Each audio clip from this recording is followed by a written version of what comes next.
Hello guys, this is my first video. I will bring a complete series of stock market.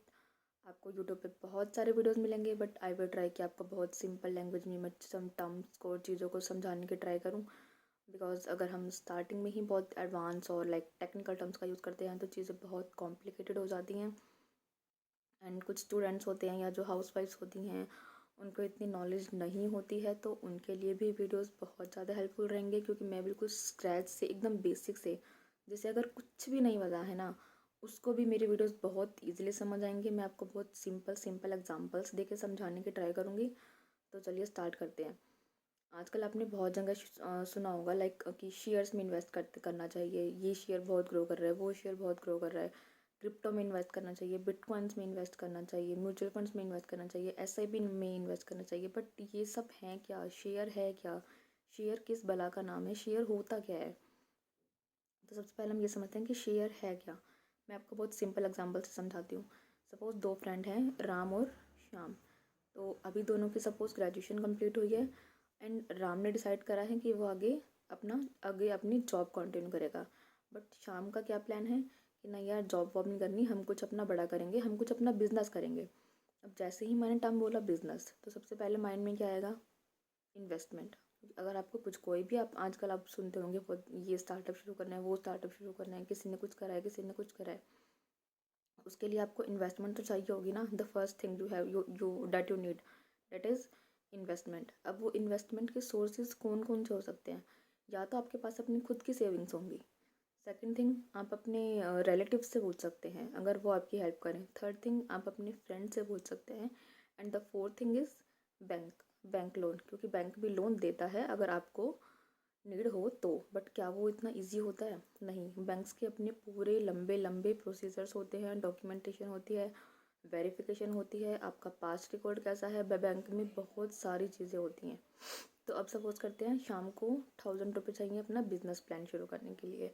अब suppose 500 की उसके पास savings हैं, उसके पास अपनी खुद की सेविंग्स हैं 500, एंड 200 रुपीज़ वो अपने रिलेटिव से अरेंज कर लेता है, एंड 100 रुपीज़ उसको अपने फ्रेंड राम से मिल जाते हैं।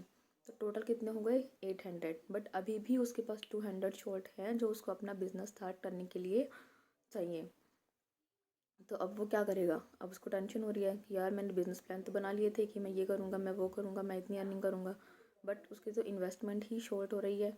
तो अब उसके माइंड में आइडिया आया कि यार मैं एक बार नॉर्मल लोगों से बात करके देखता हूँ। नॉर्मल मतलब आम जनता से। सपोज़ वो अपना बिजनेस प्लान मेरे पास लेके आया, मैं उसके लिए कौन हूँ? कोई भी नहीं। मैं उसके लिए एक अननोन, मैं उसके लिए एक थर्ड पर्सन हूँ। लेकिन वो अपना बिजनेस प्लान मेरे पास लेके आया कि अगर आपको मेरा ये बिजनेस प्लान समझ आता है तो आप मेरी कंपनी में इन्वेस्ट कर सकती हैं, और फिर उसको जो भी प्रॉफिट होगा, शाम को जो भी प्रॉफिट होगा, उसमें मुझे भी शेयर मिलेगा, उसमें मुझे भी हिस्सा मिलेगा। उसका जो प्रॉफिट है वो मेरे लिए भी बेनिफिशियल होगा। अब अगर वो 200 रुपये, सपोज़ मैंने उसका प्लान देखा, मुझे सब कुछ एकदम बहुत सही लगा, और मुझे भी ये लग रहा है कि हाँ यार, ये कंपनी तो फ्यूचर में ग्रो करने वाली है, मेरा भी प्रॉफिट होगा, तो चलो कर देते हैं इन्वेस्ट। तो मैंने वो 200 रुपये उसमें इन्वेस्ट कर दिए। तो अब यहाँ पे नोटिस करने वाली क्या चीज़ है? मैंने उस कंपनी का एक हिस्सा बाय करा है। मैंने भी उस कंपनी में अपनी एक हिस्सेदारी दी है। 1000 रुपीज़ थे, 800 उसके अरेंज हो गए थे, 2200 किसने इन्वेस्ट करे हैं? कोई भी आम जनता ने, जिनको वो जानते नहीं हैं, बट वो इन्वेस्ट करना चाहते हैं क्योंकि उनको लग रहा है कि उनका बिजनेस ग्रो करेगा, और अगर कंपनी को प्रॉफिट होगा तो ऑब्वियसली हमें भी होगा। अब मैंने वो 200 रुपये इन्वेस्ट करके क्या करा है? कंपनी में एक हिस्सा बाय करा है। शेयर को हम हिंदी में हिस्सा ही बोलते हैं ना। तो ये वही है कि मैंने उस कंपनी में अपना एक शेयर बाय कर लिया, मैंने अपना एक हिस्सा बाय कर लिया। अगर 1000 थे तो डैट मीन्स मैंने 200 इन्वेस्ट करे हैं, तो 20% मैंने उस कंपनी में हिस्सेदारी खरीदी है। मैं आपको बहुत ही सिंपल लैंग्वेज में बताऊँ तो उस कंपनी में मैंने अपनी कितनी हिस्सेदारी खरीदी है? 20%। तो अगर कंपनी को आगे जाके प्रॉफिट होता है तो मुझे भी प्रॉफिट होगा, और अगर कंपनी को आगे जाके लॉस होता है तो ऑब्वियसली मुझे भी लॉस होगा। तो आप इसको बहुत ही सिंपल लैंग्वेज में समझने की ट्राई करें। शेयर मतलब हिस्सा। आप हिंदी में समझें हिस्सा, कि हम नॉर्मली भी सपोज आप खाना भी खाते हो तो उसमें भी हम लोग शेयरिंग करते हैं ना आपस में। तो ये वही चीज़ है कि यार इतना शेयरिंग करके खाना चाहिए, शेयर करके खाना चाहिए। तो डैट मीन्स शेयर मीन्स हिस्सा, कि आपकी कितनी हिस्सेदारी है दूसरी कंपनी में। आई होप मैंने आपको बहुत लेमन लैंग्वेज में समझाने की ट्राई करी है। आई होप आपको समझ में आई होगी। आपके कोई भी डाउट हैं किसी भी टाइप के, आप नीचे मुझे कमेंट्स में ज़रूर बताइएगा। थैंक्स।